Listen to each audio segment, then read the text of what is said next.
A eleição para presidente dos Estados Unidos é, sem dúvidas, a que possui a maior cobertura midiática no Brasil, com exceção óbvia das nossas próprias eleições. O curioso é que muitas pessoas tentam fazer transposições bizarras de figuras e lugares, tipo Dilma sendo Hillary ou Trump como o Bolsonaro da vida. Fora as questões regionais e tudo mais. Por exemplo, as regiões mais pobres dos Estados Unidos tendem a votar em candidatos mais de direita, que no Brasil é o contrário. Então, tentar fazer essas transposições geralmente não dá muito certo. E hoje eu quero abordar a primeira questão para entender o sistema político norte-americano. Hoje vamos falar sobre o Colégio Eleitoral dos Estados Unidos da América.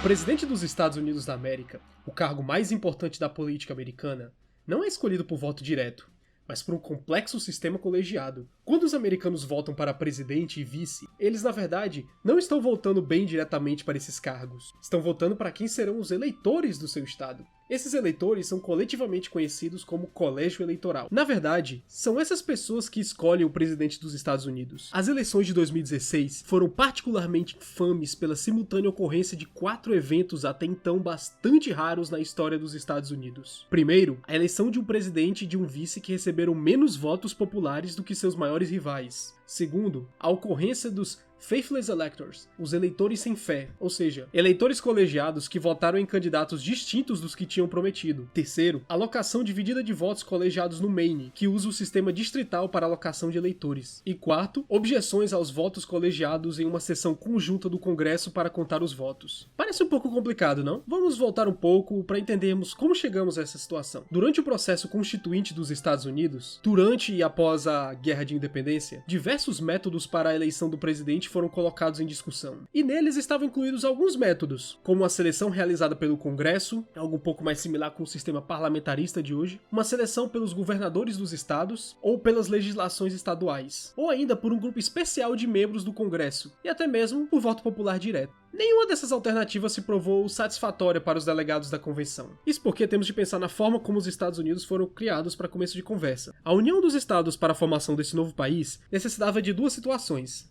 A primeira, os menores estados não podiam ser subrepresentados, porque no fim das contas, o que poderia acontecer seria simplesmente esses estados serem esmagados no processo legislativo. Tampouco poderia simplesmente se dar um voto para cada estado, uma vez que os estados maiores, com maior poder econômico e população, se sentiriam lesados nessa situação. E foi assim que mais tarde na convenção, um novo projeto foi apresentado e encontrou muita aprovação da maioria dos delegados: os colégios eleitorais. Os colégios eleitorais foram criados em 1787, no artigo 2º, seção 1ª da Constituição, modificado em 1804 pela 12ª emenda, e afirma regras para a eleição de presidente e vice dos Estados Unidos. Ele autoriza a cada estado que aponte por quaisquer meios legislativos que lhe convierem para escolherem uma quantidade de eleitores igual ao número combinado de senadores e delegações à Casa dos Representantes, o Congresso dos Estados Unidos. Atualmente, existe um total de 535 pelos estados, junto de 3 eleitores colegiados do Distrito de Colômbia, uma espécie de distrito federal deles. E embora o nome colégio eleitoral não apareça na Constituição, uma vez que ela se refere apenas a eleitores, e nos Federalist Papers de Alexander Hamilton, cujo texto 68 fala apenas dos eleitores representantes de cada estado, o nome acabou ficando. E foi somente em 1845 que o termo apareceu em uma lei federal,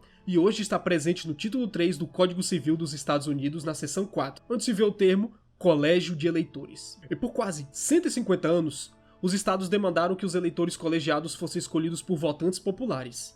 Isso se mantém até hoje. Praticamente, qualquer um pode servir como eleitor colegiado. Membros do Congresso, senadores e pessoas com postos de trust or profit sobre a Constituição. Isso é, funcionários diretos do governo federal. Mas, e quanto aos principais motivos que levaram esse sistema a ser escolhido? Bem, vamos enumerar aqui alguns deles. Em primeiro lugar, ele tinha o poder de reconciliar e balancear os interesses estaduais e federais.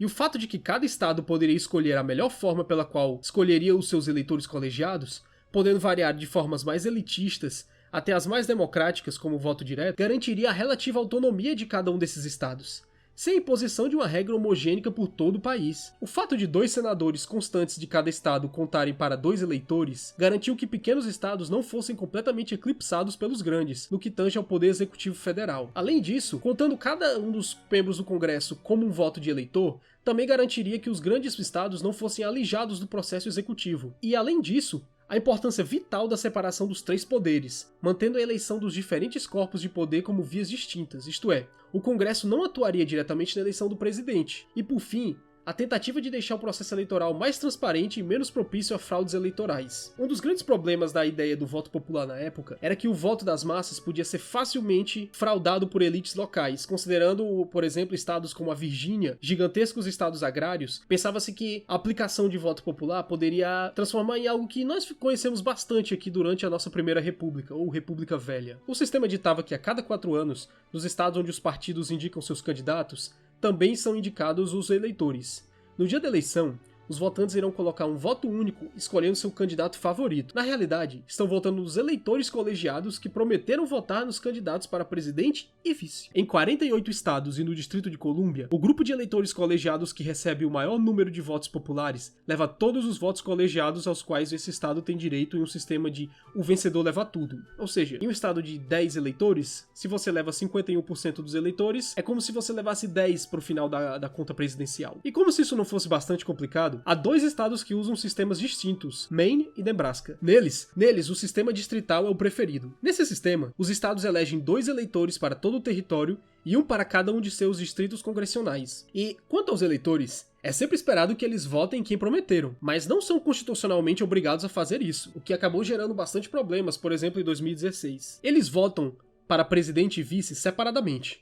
Após essa cerimônia, o colégio eleitoral deixa de existir até o próximo ciclo eleitoral presidencial. Como o sistema se baseia em parte nos números de congressistas de cada estado, ele é atualizado a cada 10 anos pelo Censo Nacional. Por sinal, tem um chegando aí. Uma vez que o número de assentos ocupados no Congresso por cada estado se baseia na sua população. São necessários 270 dos 538 eleitores para se vencer, mas os resultados oferecidos por qualquer estado estão abertos à contestação. Antigas propostas de emendas constitucionais que incluiriam a transferência dos atuais poderes do colégio eleitoral para voto popular, eliminando o colégio eleitoral, foram todas renegadas de maneira substancial. E o que ficamos hoje é com o mesmo sistema que tínhamos há alguns séculos atrás. A questão até hoje é um pouco controversa ainda nos Estados Unidos. Não pretendo discutir nesse momento o sistema de colégio eleitoral ou o voto popular e seus méritos. Isso vai ficar para o futuro. Porque esse foi só um primeiro vídeo bem introdutório sobre o colégio eleitoral. E vocês aí, o que acham dessa ideia? Será que isso daria certo no Brasil? Espero que tenham gostado, vocês sim dêem um like, se inscrevam no canal, compartilhe com seus amigos, com seus inimigos